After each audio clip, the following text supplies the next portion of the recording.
Oke, yang pertama kita akan bahas Tritunggal.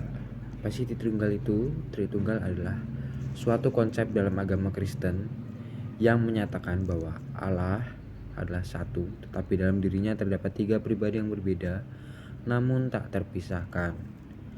Tiga pribadi tersebut antara lain adalah Bapa, Anak, Anak ini adalah Yesus Kristus, dan Roh Kudus. Meski merupakan konsep yang sulit dipahami secara rasional, Allah Tritunggal merupakan salah satu dogma yang mendasari iman Kristen. Tritunggal berarti satu Allah yang terdiri dari tiga pribadi dan tidak ada salahnya menggunakan istilah Tritunggal walaupun istilah ini tidak ditemukan dalam Alkitab. Kata Tritunggal lebih gampang diucapkan daripada mengatakan Allah yang Esa yang terdiri dari tiga pribadi yang berada bersama dalam kekekalan. Selanjutnya ada perjamuan kudus. Perjamuan kudus adalah khotbah dalam perbuatan yang memperingati kematian dan kebangkitan Tuhan kita dan memandang ke masa yang akan datang di mana Dia akan datang menjemput kita dan kembali ke dalam kemuliaan. Perjamuan kudus adalah suatu sakramen di mana dengan memberi dan menerima roti dan anggur sesuai dengan ketetapan Kristus.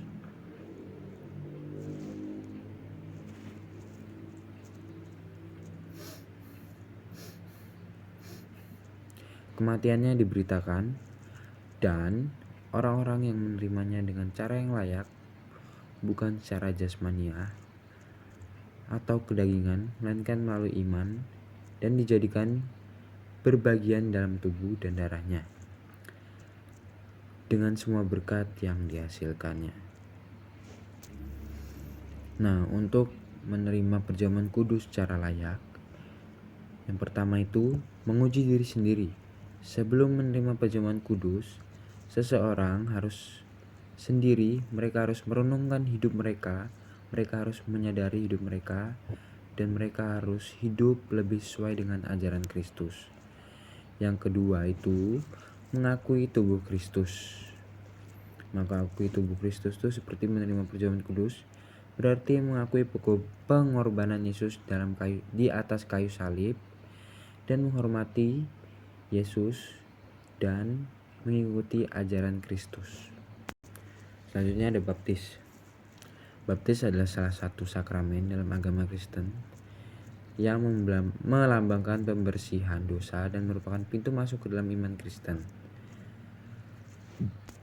Saya akan menjelaskan sedikit tentang baptis.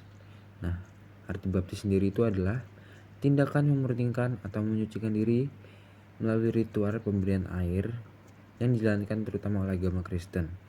Baptis juga dikenal dalam agama-agama lain seperti Mandaisme, Sikhisme, dan beberapa sekte kuno agama Yahudi.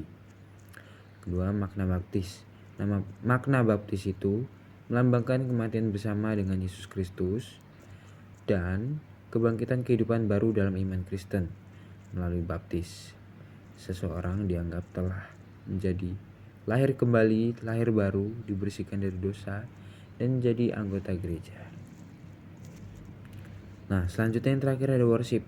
Nah, worship dalam konteks rohani biasanya merujuk pada tindakan memuji dan menyembah Tuhan. Ini adalah cara kita mengungkapkan penghormatan, pengakuan, dan rasa syukur kepada Tuhan atas segala apa yang telah diberikannya kepada kita. Melalui pujian dan syukur, kita menyatakan keagungan dan kemuliaannya. Jadi worship ini nih ya intinya tuh kita mengungkapkan rasa syukur kita, rasa hormat kita kepada Tuhan atas segala apa yang Tuhan kasih buat kita, apa yang Tuhan hadirkan dalam hidup kita, apa yang Tuhan sertai, apa yang Tuhan bimbing hingga kita menjadi ya sekarang ini masih bisa mengikuti ajaran Kristus.